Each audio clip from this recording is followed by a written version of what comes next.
Bueno, no es sino ver la forma como ha crecido la epidemia en Colombia.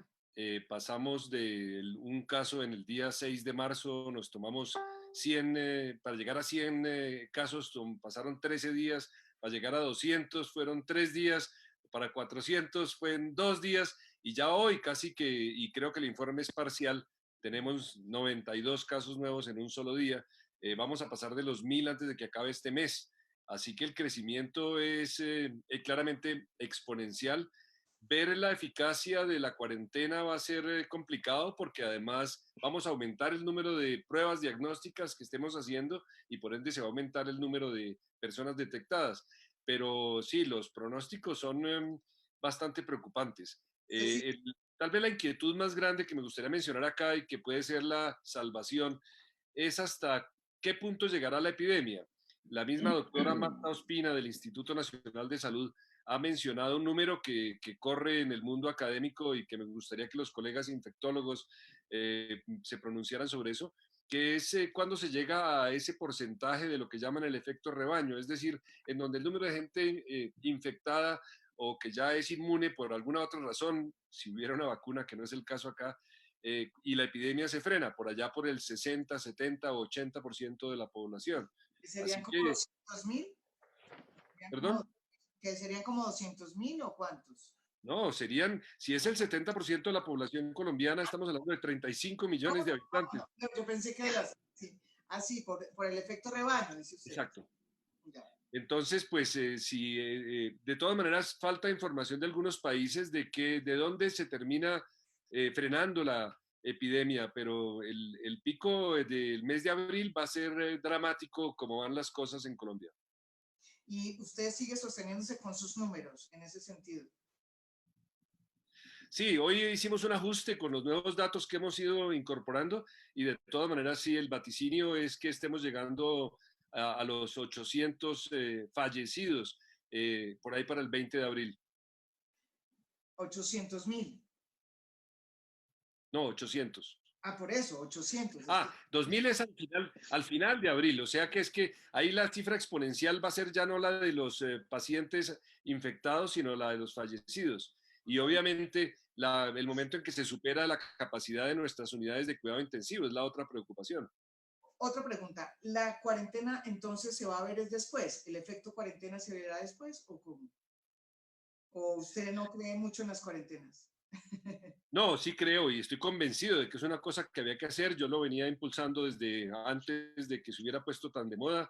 Sí. Uno a veces se siente incómodo con una herramienta medieval pensando en este mundo tan tecnológico, pero es indudablemente algo que hay que hacer. Lo malo es que para que de veras funcionara una cuarentena de 19 días, habría que encerrar a todo el mundo y eso obviamente es imposible. Nos quedaríamos sin gente patrullando las calles, sin gente distribuyendo alimentos y en fin, nuestra cuarentena es demasiado parcial para lo que han hecho en Wuhan, en China, en donde ya completaron 2 meses, ¿no? Cuando se plantea una epidemia, para el control natural de la epidemia, debe haber un mayor número de infectados recuperados que el número de susceptibles, que es más o menos lo que se plantea.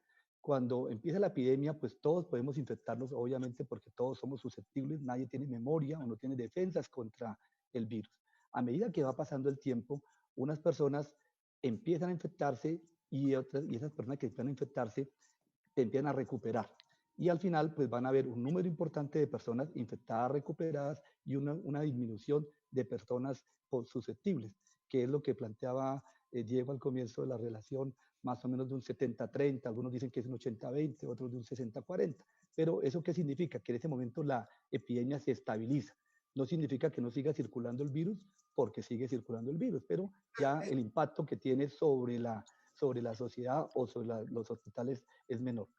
Y el efecto rebaño no es otra cosa que una persona que está infectada puede infectar a otras personas. Y al infectar a otras personas va acelerando ese número de personas que va a pasar a darle vía a la transmisión de la epidemia. Lo que pasa es que uno sí quisiera que el efecto rebaño ocurra con las personas que se compliquen menos, porque lo que uno quisiera es que si le quitamos esa carga de susceptibles en personas de bajo riesgo, probablemente pasaríamos más rápido al estado donde llegaríamos a ese 60 o 70%. Si uno no hace nada, normalmente hay una curva muy grande, como lo hemos visto, que ocurre en los primeros 3 o 4 meses y luego empieza a caer y se puede prolongar hasta 12, 18 meses cuando uno no hace nada. Justamente, si uno, y eso ahí se haría el efecto rebaño más rápido, porque rápidamente los infectados infectan a otras personas, valga la redundancia. Si uno empieza a limitar, a restringir el aislamiento social, pues básicamente ese efecto va a verse disminuido y probablemente ese periodo de contagio se va a ir alargando, pero da una vía importante que en esta epidemia ha marcado la dificultad en los sistemas de salud y es el número de camas de cuidado intensivo, que es lo que al final produce un mayor estrés para el sistema hospitalario en el mundo, porque realmente las camas hospitalarias en cualquier país del mundo pues se quedan cortas para la magnitud de lo que ocurriría si llegan todos los pacientes o todos nos enfermamos al tiempo. Hay un aspecto que me gustaría señalar y es que la sensación de estar con una pérdida de control, que uno está confinado en contra de su voluntad, de repente se le puede dar un sentido de así hacerlo un poco más llevadero y es que la gente piense que está haciendo el trabajo que se necesita para que la curva se aplane. Entonces, no es una cosa que los demás tengan que hacer o que solo los médicos, de la que los médicos tengamos que ocuparnos, sino que cada cual es responsable de ayudar en su parte.